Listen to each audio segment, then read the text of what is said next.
Hi friends, કેમ છો? આજે આપણે એકદમ ટ્રેડિશનલ પરંપરાગત રીતે બનતી પૂરણપોળી બનાવીને રેડી કરીશું.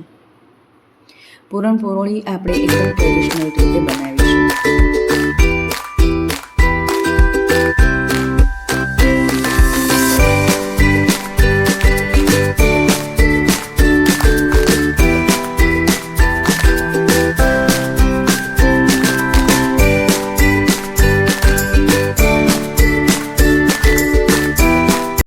તમે જોઈ જ રહ્યા છો, અહીંયા આપણી પૂરણપોળી એકદમ પાતળી અને સ્ટફિંગથી ફૂલ ભરેલી દેખાઈ રહી છે. તો પરંપરાગત રીતે ટ્રેડિશનલ પૂરણપોળી બનાવવા માટે અહીંયા મેં 2 વાટકી તુવેરની દાળ લીધી હતી. તેને સારી રીતે બાફીને જ અગાઉ પલાળીને બાફી લીધી છે. તુવેરની દાળ એ રીતે બાફવાની છે કે તેમાં જરા પણ પાણી ના રહે.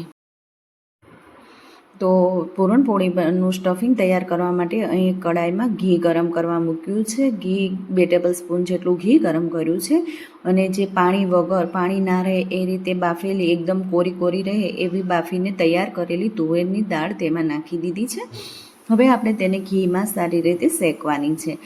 તો ઘીની ફ્લેવર તુવેરની દાળમાં આવી જાય એ માટે આ પ્રોસેસ કરવાની છે. આપણે દાદી પણ આ રીતે જ બનાવતા હતા અને પરંપરાગત રીતે આ જ રીતે બને છે. અને જે રીતે આપણે વેડમી આમ પરંપરાગત રીતે બનાવીએ છીએ એનો ટેસ્ટ જ ખરો આવે છે.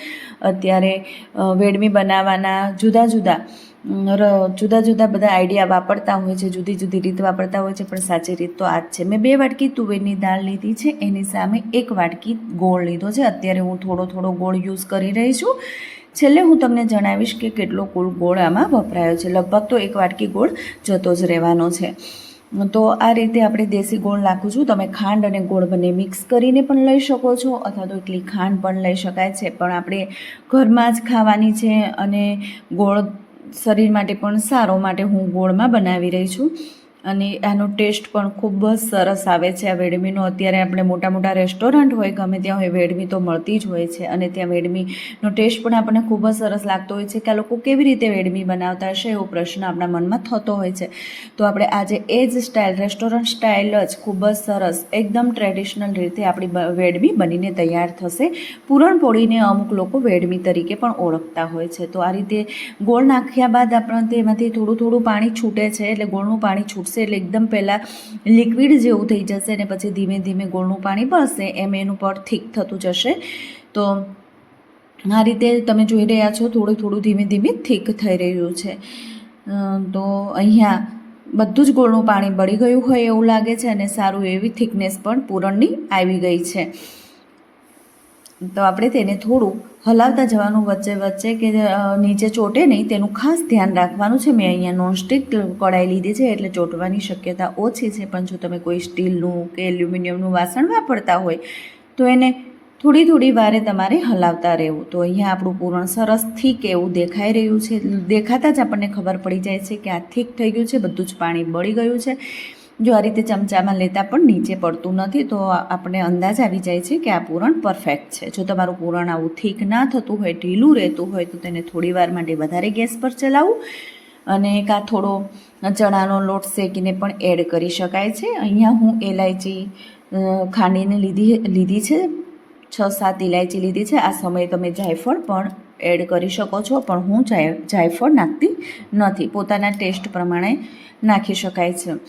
તો આપણને જોતાં જ અંદાજ આવી જાય છે કે આની થિકનેસ કેટલી રાખવાની છે. એકદમ થીક થઈ જાય, ચમચો અંદર વચ્ચે મૂકી જવાનો અને ચમચો આડો ના પડે એટલે સમજી જવાનું કે આપણું પૂરણ રેડી છે. આટલી થિકનેસ તમારા પૂરણમાં ના આવતી હોય તો તમે ચણાનો લોટ શેકીને પણ એડ કરી શકો છો. તો આ રીતે આપણે એન્ડમાં આપણું કમ્પ્લીટ પૂરણ થઈ જાય ત્યારબાદ એન્ડમાં 2 ચમચી જેટલું ઘી નાખીને આ રીતે ઉપરથી થોડું આપણે તેને હલાવી લેવાનું છે. આ પ્રોસેસ કરવાથી ટેસ્ટ ખૂબ જ સરસ આવે છે. તો અહીંયા આપણું પૂરણ આપણે એક બીજા વાસણમાં લઈ લીધું છે. તો આપણું પૂરણ કમ્પ્લીટ રેડી છે. હવે આ પૂરણને ઠંડુ થવા દેવું પણ ખૂબ જરૂરી છે. તો આપણે તેને ઠંડુ થવા દઈશું. ત્યાં સુધીમાં આપણે લોટ બાંધી દઈએ.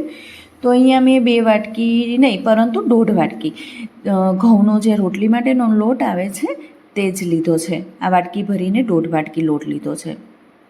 હવે આપણે મેંદાનો લોટ, આટલો મેંદાનો નાની વાટકી 1 અને જે ઘઉંનો લોટ લીધો તેની અડધી વાટકી મેંદાનો લોટ લેવાનો છે. જો તમે ઘણા લોકો એકલા ઘઉંના લોટમાં પણ બનાવતા હોય છે, પણ થોડો મેંદાનો લોટ નાખવાથી ટેસ્ટ ખૂબ જ સરસ બને છે. હવે થોડું 2 ચપટી જેટલું મીઠું નાખવાનું છે. મીઠું ના નાખીએ તો પણ ચાલે. અને 1 ચમચી જેટલું તેલ નાખવાનું છે. મહારાષ્ટ્ર બાજુ પૂરણપોળી બનતી હોય છે તો એ પૂરણપોળી ચણાના લોટમાંથી બનતી હોય છે, ચણાની દાળમાંથી બનતી હોય છે અને તેમાં મીઠું નાખતા હોય છે. પણ આપણે મીઠું થોડું નાખીએ ને તો ટેસ્ટ ખૂબ જ સરસ આવે છે. તો આ રીતે નરમ એવો લોટ બાંધીને તૈયાર કરવાનો છે. કોઈ પણ સ્ટફિંગવાળા પરાઠા કે કોઈ સ્ટફવાળી વસ્તુ બનાવતા હોય ને ત્યારે લોટ એકદમ નરમ જ બાંધવાનો છે. જો તમારો લોટ કઠણ બંધાઈ જશે તો એ સ્ટફવાળી કોઈ પણ આઈટમ સારી નહીં બને. એટલે સ્ટફિંગવાળી કોઈ પણ રેસીપી હોય તો લોટ એકદમ નરમ જ બાંધવાનો છે. તો આ રીતે છેલ્લે થોડું તેલ નાખીને આપણે ચીકવી દેવાનો છે. એકદમ નરમ એવો આપણો લોટ બાંધીને તૈયાર છે. હવે થોડું ભીનું કપડું કરીને લોટ પર ઢાંકી દઈશું અને તેને થોડી મિનિટનો રેસ્ટ આપીશું. તો અહીંયા આપણું પૂરણ એક બાજુ ઠંડુ થઈ ગયું છે અને દેખાવામાં પણ ઠંડુ થયા બાદ વધારે થીક હોય એવું પણ દેખાઈ રહ્યું છે. તો હાથથી ફરી તેને થોડું મિક્સ કરી લઈશું અને આપણે તેના બોલ વાળી લેવાના છે, ગોળા વાળી લેવાના છે. તો આ રીતે આપણે જે સાઇઝની પૂરણપોળી બનાવી હોય, નાની બનાવવી હોય, મોટી બનાવવી હોય, અમુક જગ્યાએ નાની બનતી હોય છે, અમુક જગ્યાએ મોટી બનતી હોય છે. તો જેવી તમને કમ્ફર્ટેબલ હોય એવી પૂરી બનાવવા માટે તેના એટલી સાઇઝના સ્ટફિંગના બોલ્સ વાળી લેવાના છે. તો આ રીતે આપણે સ્ટફિંગના બોલ્સ વાળી લઈશું, જેથી આપણે રોટલીમાં સ્ટફ કરવામાં કોઈ પ્રોબ્લેમ ના થાય અને બધી જ પૂરણપોળીમાં સરખું સ્ટફિંગ આવે એના માટે આ પ્રોસેસ જરૂરી છે. તો અહીંયા આપણો લોટ પણ સરસ નરમ થઈ ગયો છે અને પૂરણપોળી બનાવવા માટેની રોટલી બનાવવા માટે એકદમ પ્રિપેર થઈ ગયો છે. તો આપણે જેમ સ્ટફિંગના ગોળા વાળ્યા છે તેમ લોટના પણ લુવા લઈને એના પણ ગોળા વાળી લઈશું. ફ્રેન્ડ્સ, અહીંયા આપણે રોટલીનો ગોળો પૂરણના ગોળા કરતાં થોડો નાનો રાખવાનો છે. જો પૂરણ જાજુ હોય પૂરણપોળીમાં તો જ ટેસ્ટી લાગે છે. જો રોટલીનો લુવો નાનો છે જ્યારે પૂરણનો લુવો થોડો મોટો છે. આ રીતે આપણે અહીંયા બધી જ લોટના આ રીતે લુવા કરી લેવાના છે. તો સ્ટફિંગ પણના લુવા પણ તૈયાર છે, રોટલીના લોટના પણ તૈયાર છે. તો આ રીતે થોડો કોરો લોટ છાંટી આપણે રોટલી વણી લેવાની છે. તો આ રીતે થોડી નાની અડધી એવી રોટલી વણીશું. ત્યારબાદ હવે આપણે તેમાં સ્ટફિંગ મૂકવાનું છે એનું.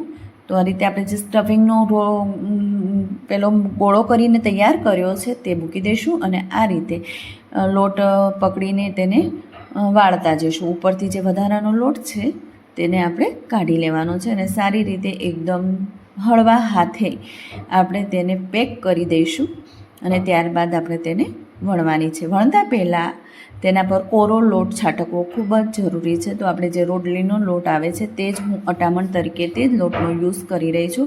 તો આ રીતે આપણે લોટ છાંટી દેવાનો છે અને હવે ધીમે ધીમે આપણે તેને એકદમ હળવા હાથે વણવાની છે. પહેલાં બોર્ડર પર વણીશું અને ત્યારબાદ સાઈડ પર વચ્ચે વેલણ ફેરવવાનું છે. તો પૂરણપોળી જેટલી પતલી હશે, જેટલી તમારાથી વણાય પતલી થાય એટલી પતલી કરવાની છે. પતલી પૂરણપોળી ખાવામાં ખૂબ જ ટેસ્ટી લાગતી હોય છે.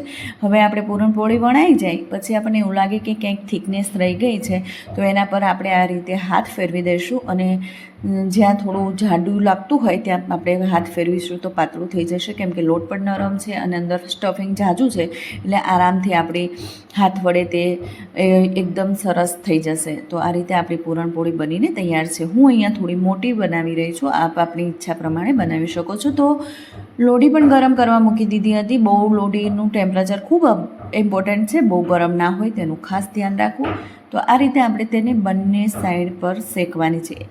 એકવાર નાખ્યા બાદ તેને તરત જ પલટાવી દેવાની છે અને ત્યારબાદ તેને બીજી બાજુ શેકાવા માટે મૂકી દેવાની છે.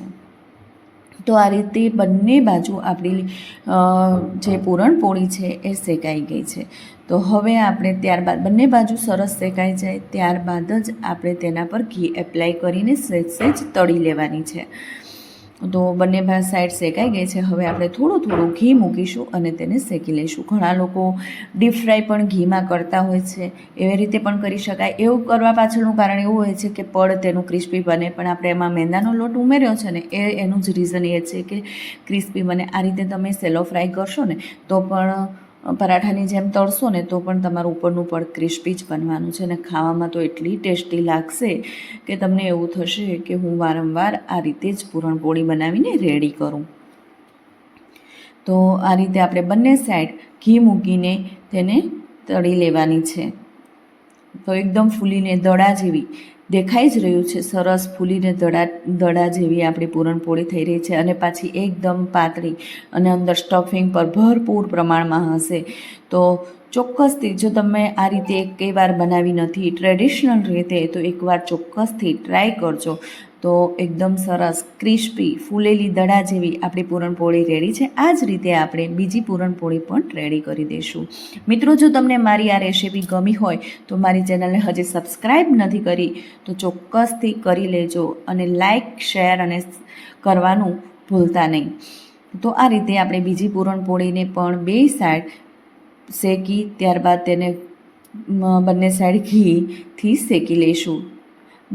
દેખાઈ જ રહ્યું છે આપણી પૂરણપોળી એકદમ ફૂલીને દડા જેવી થાય છે અને ખાવામાં પણ ખૂબ જ ટેસ્ટી એવી બનીને રેડી થાય છે. તો આ એકદમ જૂની પરંપરાગત વાનગી છે, તમે એકવાર ચોક્કસથી ટ્રાય કરજો. મારા ઘરમાં તો આ રીતે હું પૂરણપોળી બનાવું તો બધાને ખૂબ જ ભાવે છે. તો રેડી છે આપણી પૂરણપોળી. હવે આપણે તેના પર થોડું ઘી લગાવી દઈશું. પૂરણપોળીમાં જો અસલી ઘીનો ટેસ્ટ ભરપૂર ના હોય તો પૂરણપોળી ખાવાની મજા નથી આવતી. ખુલ્લા મને એમાં ઘી નાખવાનું અને ખુલ્લા મને ઘી સાથે ખાવાની તો જ મજા આવે. તો રેડી છે ટ્રેડિશનલ રીતે puran poli. Thank you for watching.